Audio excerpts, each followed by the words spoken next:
Hello everyone, today we will talk about the transit Neptune. The transiting Neptune is in sextile with natal Earth. The way the transiting Neptune behaves in sextile with natal Earth depends on the position of the natal Earth. This transit may be more prominent in your life if you already have planets in aspect with natal Earth. But the basics are this. Your senses, aesthetic taste, and food tastes are very susceptible to this influence. You will experience a new level of understanding in your relationships with your property and business negotiations. Now is your chance to live up to your ideals. Your values change during this transit and you learn to share yourself, your possessions and compassion with others, and to give of yourself more openly.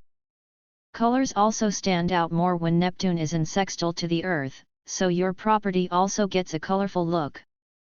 For example, if you decide to do some shopping, it is very likely that you will be attracted to something that is in some colorful colors. In other words, you have a better sense of the meaning of the property and an ideal vision of how your properties should look. Attuned to the world of art and imagination, even sounds resonate with greater fervor. You can more easily express your feelings through your possessions, that is, you will also be sensitive to all the needs that they require.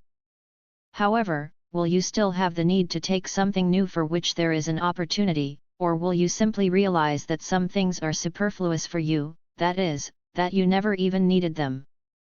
The way Neptune approaches Earth will show what action this transit will have.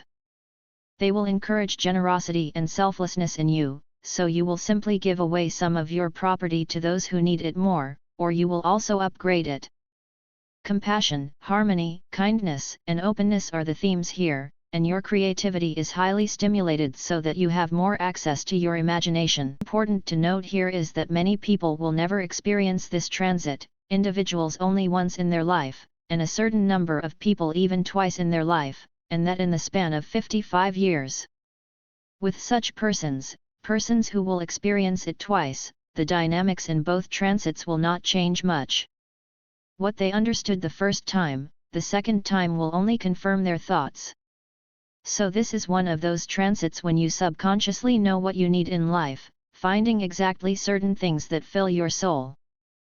This is equally true for your sixth sense, which is involved, that just by touching it, it can send shivers through your bones, that is, information, whether that shirt would fit you better or someone who needs it more. If you have the Earth in a very bad position, what is very likely to happen to you is that you will idealize a complete project, purchase, or even the property you own, and precisely because of Neptune's elation, this can bring you to the edge of a certain state or institution. But you probably won't be disappointed with the effect even after the transit ends. So be careful in financial ventures if you want to see the most positive outcome when evaluating your projects. You yourself can try to be more enticing, keeping the veil of intrigue and mystery, but still, keep in mind the difference between a game and tricks that deceive or make it easier for others to deceive you. So this can be a magical time on a certain level, if you carefully weigh the necessary from the unnecessary. The same is true in overindulging in food, considering that the food will have an irresistible taste and smell. It is this assessment of whether you need another bite or not that will eventually lead to good or bad weight. People in the media business will get inspiration for certain works and feel a strong need to express harmony in their work, to experience more glamour and mystery in their profession, whether it is the fun of a masquerade ball or the wondrous magic of dancing on the dance floor. So, in order for such a good and compatible sextile to come true, you have to make an effort to get things started. The door is ajar, but you have to push and open it.